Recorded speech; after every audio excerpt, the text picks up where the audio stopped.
Hey, what's going on? So I wanted to make a quick video. I got a question about this. First of all, I apologize. I bit my tongue, so you're not gonna be able to understand me very well. But I want to make this video. The question you had was about some wrist pain you had, and you said you were really experiencing it during bench press and also curls. Oh man. Okay,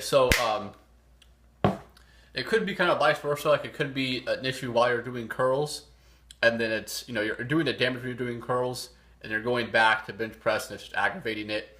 Or vice versa, you could be doing the damage during bench press, the curls being fine, just to get its damage during bench press. So it's kind of the pain's being expressed when you're doing the curls. So the first kind of common mistake that I see with people that have wrist pain, or even if they don't do it, it's an inefficient lift when they're bench pressing. I'll probably try to get this in the camera here. They have the bar too far up their hand. I think I said that in the comment to your question. So if you're bench pressing like here, and again I'll try to get a good angle, and you're kind of tucking your elbow. I put this on the video of Mark Bell talking about this. If you over tuck the elbow, see what happens. Your hand kind of gets your elbow gets so far in front of you, your hand can't compensate, and then as you're pressing, the bar is going to be like here, and you're going to be pressing, and all this kind of pressure is going to be put back on your forearm and your wrist. So you're going to pretty much be pressing like this, and you can see how that resistance isn't really getting transferred through your elbow and your forearm and your wrist. It's getting kind of pressed on your fingertips, and even kind of like on your calluses there or whatever. So again, not the most efficient way to do it, and it's going to kind of bend your wrist back, which will have some kind of side effects in your wrist. So what you want to do is not over tuck your elbows. You want to tuck just enough, probably like a 45-degree angle. And I have a bench press tutorial video that will hopefully be out soon. But you kind of want to think about having your elbow, your forearm, and your wrist, even the bar, in a straight line. So as I'm pressing, again, like this can be the bar, a really thick bar. So as I'm pressing, I want to try to keep this in straight line. Does that make sense? So as opposed to if the bar is too far in my hand, or I over tuck my elbow, see, this will happen, and this resistance is coming back and forcing some, even with this here, and not really pressing anything, I can feel it. So again, you want to think about, this even has me a little untuck of my elbow, but now that I'm pressing elbow, forearm, wrist is kind of in a straight line as I'm pressing here. So hopefully that makes sense. And again, that can take care of the issue. You heard my two guesses, right? It can be a variety of things, but that will take care of the issue for the most part if it's from bench press, right? Straight line from elbow, forearm, and wrist. It's not going to be perfectly straight, but the goal is to get it straighter than it is, if that's the issue. And again, if you film the lift from the side, I can really see this, and you could probably diagnose it yourself if you filmed it.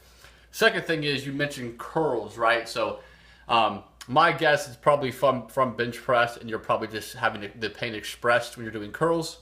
But it could be a curl problem. So the wrist issues I see people having with curls is usually during supination, right? So hopefully if I back up, you can still hear me. I'll try to talk a little bit louder. So again, we know that the bicep doesn't just kind of flex at the elbow here. Obviously it does that when you're doing a bicep curl, but also supinates. So my palm coming upward is also a motion of my bicep, right? So I kind of advocate for people, not a ton of bicep volume, but if you're going to do some biceps, probably the best thing to do is a standing dumbbell curl, or like an incline dumbbell curl, having it kind of a neutral grip, and then as you're coming up, supinate your wrist. So you're obviously getting flexion at your elbow, but you're also getting supination at your wrist, which causes kind of the bicep to contract as much as it can, right?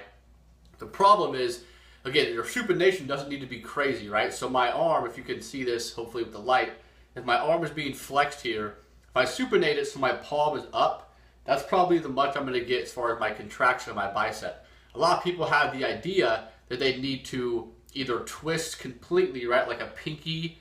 They keep like trying to over twist, and their palm is kind of forwarded that way as opposed to just straight. But again, you're not getting any more contraction out of your bicep from here to here. That is pretty much just a wrist. You can just do this by yourself. Put your arm about 90-degree angle, have it forward, kind of palpate your bicep, and then twist it more. There's nothing on your bicep that's getting more tension. It's just on your wrist. So if you're doing dumbbell curls and you're over kind of twisting at the top of the movement, that can be an issue. If you're doing a barbell curl it could just be some wrist pain from not having any, like, I guess, not having the freedom to do the supination. So you're kind of stuck in this semi-supinated grip with a barbell. And again, that can cause some pain there. So maybe an easy bar where it's a little bit thinner, and obviously you can get, as opposed to a barbell curl, you're pretty much just stuck here. And again, if you don't have a lot of flexibility in your forearm, that can cause some issues. So with the easy bar, you're probably turned in a little bit like this, right? If you ever used an easy bar before, it puts you in more like a neutral position, like a 45-degree angle, so you're not so extended at the arm. So those are two things there. Another kind of tip on biceps, I'm talking about it with bicep training too, not that it's incredibly important, but you don't need to kind of raise up at your shoulder, right? We know that shoulder flexion, this kind of motion here, this is a front raise, right? But people kind of turn in their bicep curl to like a bicep curl variation with the front raise as they're coming up, right? This is flexion of the arm, but then they flexion at the elbow, then they actually flexion at their shoulder. So they're finishing a curl like this, and you can see this is not bicep at all. Right here is not a bicep. That's your shoulder. That's a front raise with your arm bent. So you need to think about keeping the shoulder down. And again, there's no more tension on my bicep from here to here. So you don't need to have a curl smack you in the face. That's why I like an incline dumbbell curl, because it kind of sticks your arm down like this. You're leaning back on the bench, and you pretty much just come up to about right here. Because again, there's no point going of more range of motion, because all you're going to probably do, you see my arm here, is have some flexion in my shoulder. This is no more bicep, right? Your bicep is fully contracted about here, and again, you can feel that kind of palpate. So kind of went on a little rant there about curls, but hopefully this is really informative for you. So again, the bench press tip, straight line, elbow, forearm, wrist, that can help with some wrist issues. Obviously, if you have like wrist wraps too, that can just help if it's the load's getting heavy for you. And for curl too, I think the main thing for curls will probably be an over supination.